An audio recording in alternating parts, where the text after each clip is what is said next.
Spider-Man. Gotcha. Phantom X. Okay. Captain America. Sweet. Dark Wolverine. Awesome. Marvel's Drax. Sure is. Warriors of the Mind. What is that even supposed to mean?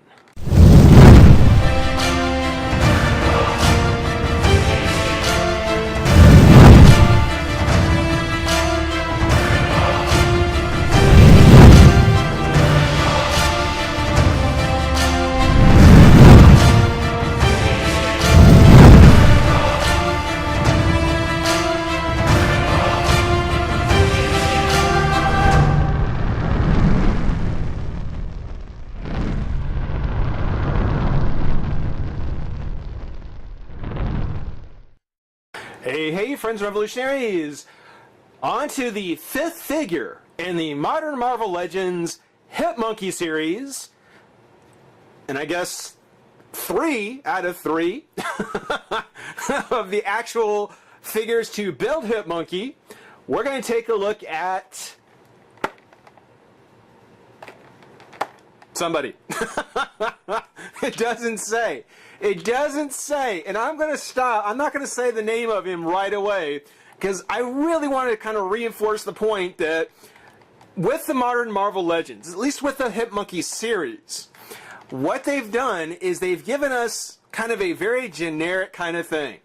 They've got a package that'll have 2 characters. In this case, Iron Fist, which I think we all know Iron Fist. And then this guy, who some people just may not even know. I'm going to go on a limb and say a lot of people aren't going to know. And where you might normally get the name of whichever character it is, and it's a separate little cardboard piece. This can get swapped out so easy. It's not part of the packaging other than its little card. Rather than having the name, it simply refers to Warriors of the Mind. Warriors of the Mind. This is a complete waste of a little piece of card. This really just needs to say the name of the character. Just tell us who this is.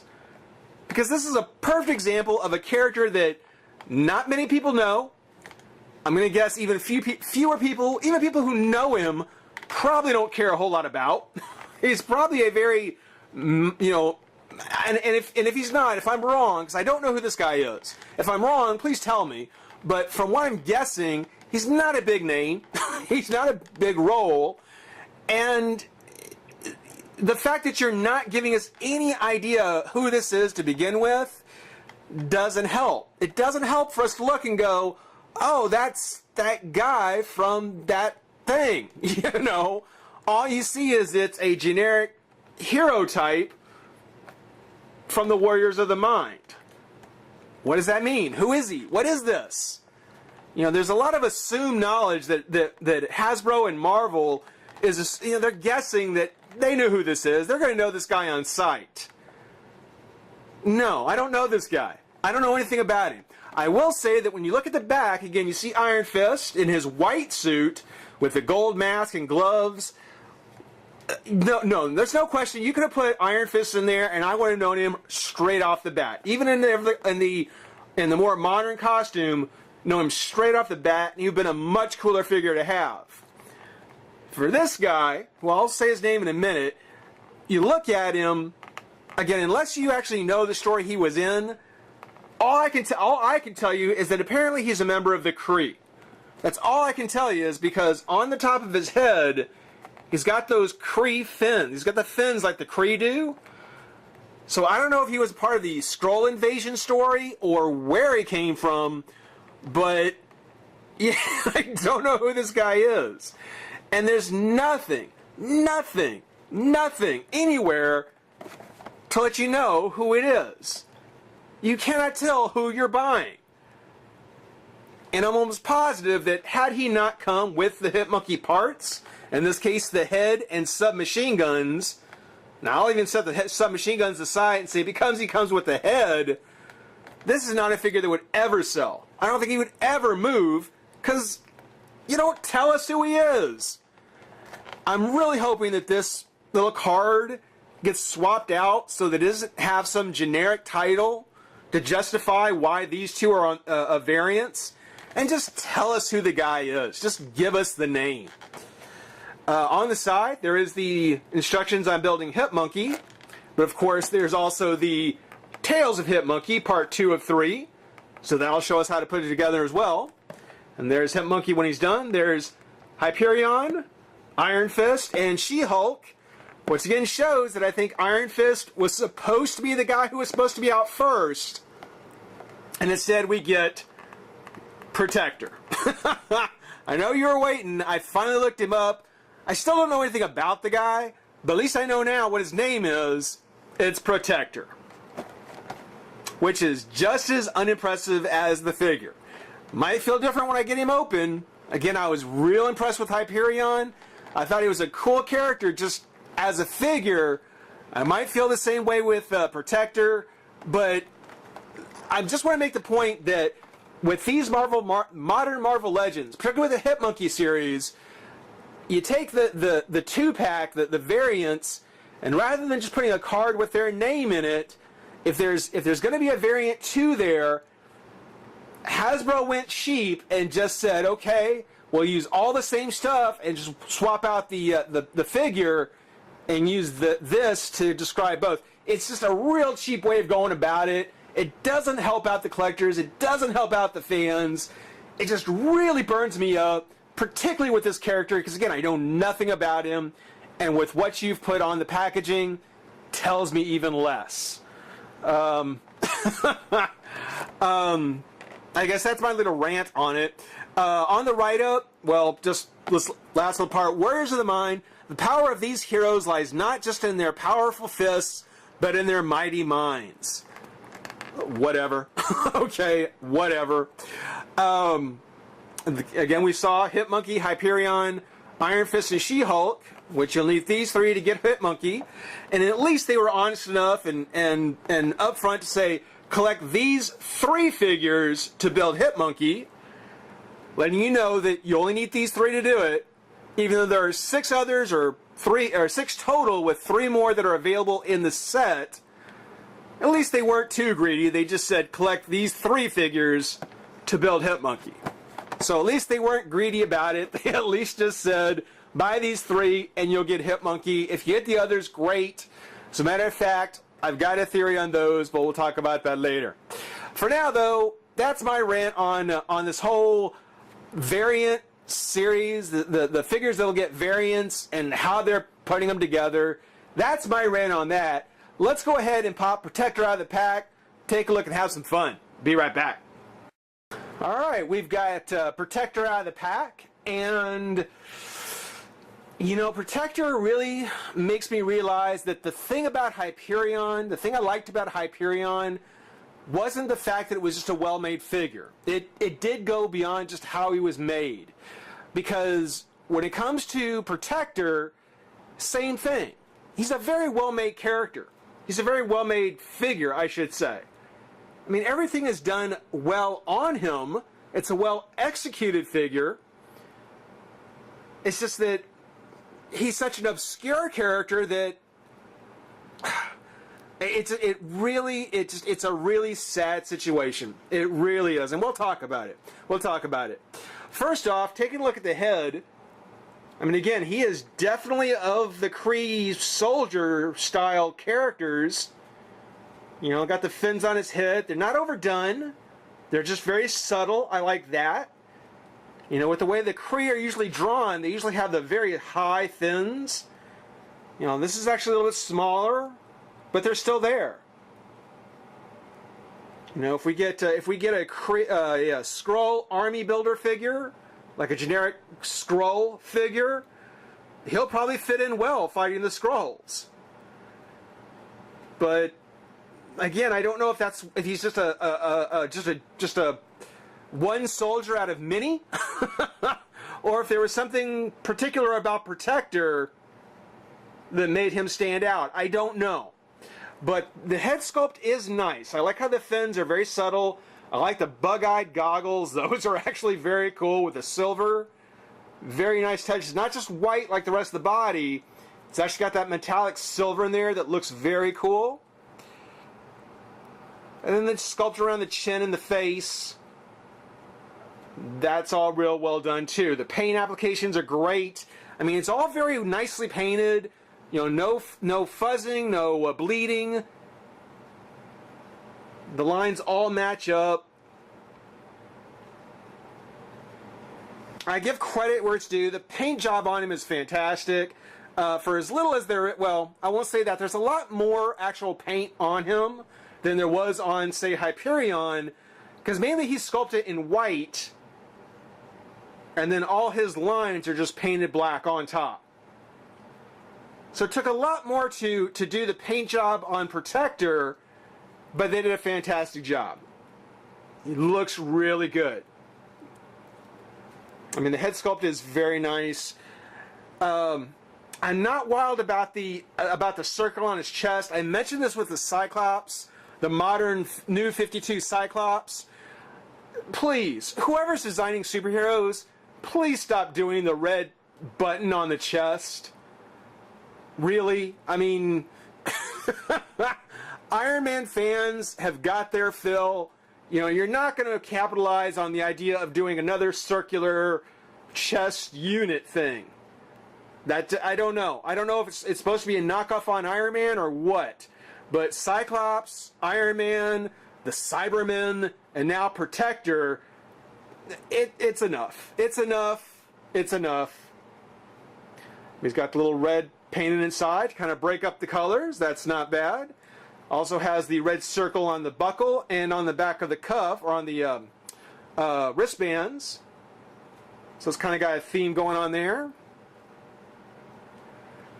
Again, you take a look at the paint job, sculpting on it. Sculpting's nice.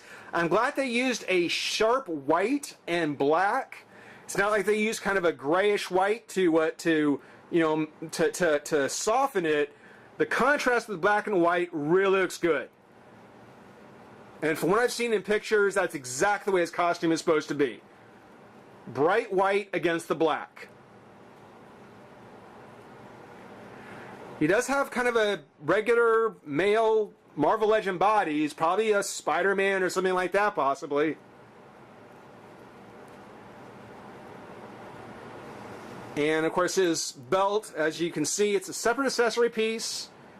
Kind of, moves around on its own. It's not pegged in anywhere.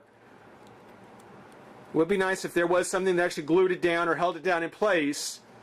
As such, it just kind of moves freely around. Not too unruly, but noticeable. Noticeable. His articulation, his head goes up and down, side to side. Arms come up and then out. Twist at the shoulder, bicep. Well used double joint at the elbow. One of the better double joints at an elbow. Twist at the wrist along with a hinge. Okay, I think he's from a Spider-Man figure because he does have the chest crunch. So they do utilize a torso that has the chest crunch. He's got a twist at the waist and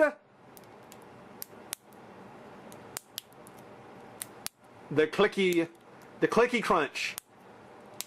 So I can't hate the figure because he's got the clicky waist.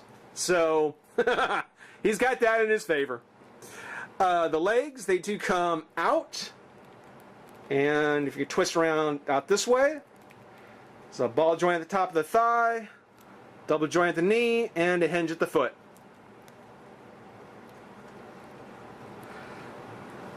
So really, a fully made Marvel Legend character. And if you're a fan of the character, if you know who he is, if he means something to you, probably one that's done fairly well. As I said, the paint job in the head, the sculpting on it looks really good. it just seems that that it's kind of wasted on this very obscure character. I really think that if they wanted to get a character that was kind of generic, where they didn't have to do a lot of work on it, save maybe some belts or buckles, and then a new head, I think they would have been much better off if they'd done maybe like Cyclops. You know, I would love to have seen this kind of effort put into a Cyclops figure. You know, with the instead of being white with the black, they've done the blue with the yellow, and then maybe have the maybe do the '90s Cyclops with the harness and all that good stuff. I mean, that face, that chin, that whole face right there, that would have been a great Scott Summers. That would have been great for Cyclops. You know, I'm holding out hope that maybe, because I don't have Cyclops, and I would put him, Cyclops, as a much more legendary Marvel character than this guy. Bar none. Well, let me not say it that way. But seriously, in a lineup, if you were to list the legendary Marvel characters, I have a hard time believing that anybody would put Protector above Cyclops. And again, don't have a modern Cyclops, don't have one for my collection. Really wish they would have done him instead. Cyclops would have been an awesome addition to this collection. But as it stands, again, not a bad figure as far as what he's put together as. You'll just have to decide for yourself whether or not this is a character that you care to have. In the way of his accessories, well, we'll start with Protector's accessories directly. On his belt, unlike Captain America, he does have these holsters where he's got all these pouches and pockets and utility stuff, which is cool. But he actually has holsters with guns that will come out. So, for any remembers Captain America, he had a holster with a gun that was permanently sculpted in. In this case, yeah, Protector, his sidearms,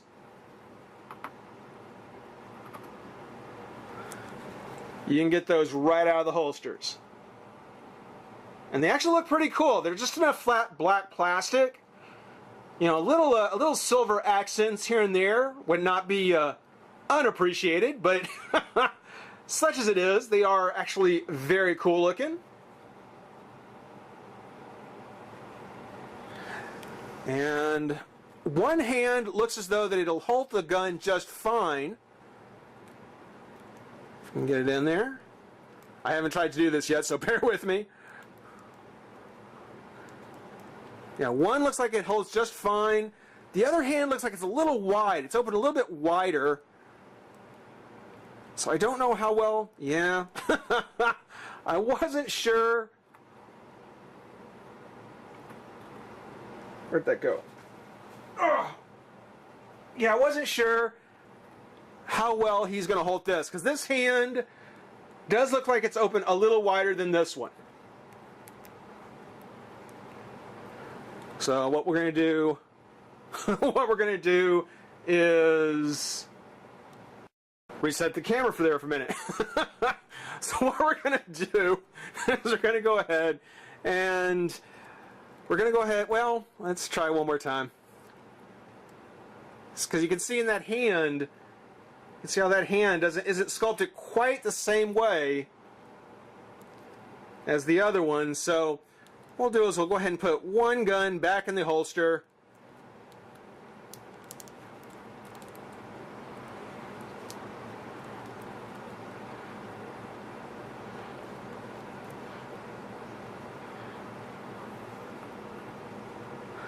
And we'll just keep Protector there with the one gun.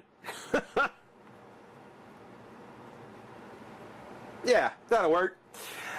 His other accessories, if you can call them that, include the Tales of Hit Monkey, Part 2 of 3. Tales of Hit Monkey, Part 2 of 3, and there's Deadpool. I think it was on one of the other ones, too. And, well, we'll talk about that here in a minute. But, yeah, read more. Well, I'll get to that later, too. I guess there'll be a lot to talk about on these little sheets, not just the story. There's the instructions on putting together Hip Monkey, so we'll see what it looks like when he's all done. As you can see, Hip Monkey's, there's the Hip Monkey head, which comes with protector. See how that turns out on the rest of the body? And then Hip Monkey apparently also has 2 sets of guns. The miniguns and the pistols. Pistols came with Hyperion. With protector, there's the miniguns. Focus. There we go. So, lots of guns. Guns, guns, guns, guns. Guns, guns, guns, guns. I wonder if that's going to be in the new RoboCop. Hope they put that line in there. That'll be cool. But yeah, that's what Protector comes with. That's pretty much what you get with him. I can't help putting him under the category of filler. Again, simply because I don't know who he is. And that he is really just a missed opportunity from doing a much more classic Marvel character like Cyclops. He's made very well. He's put together really, really well. He's definitely one of the better quality figures that you'll see in Marvel. I like these new Marvel figures. They're much higher quality figures. I just again can't help thinking that it was just a missed opportunity to take that higher quality and use it for someone else. Maybe that's me. Guys, hope you enjoyed watching. Rate, comment, subscribe. Join the revolution. We'll see you soon. Bye-bye.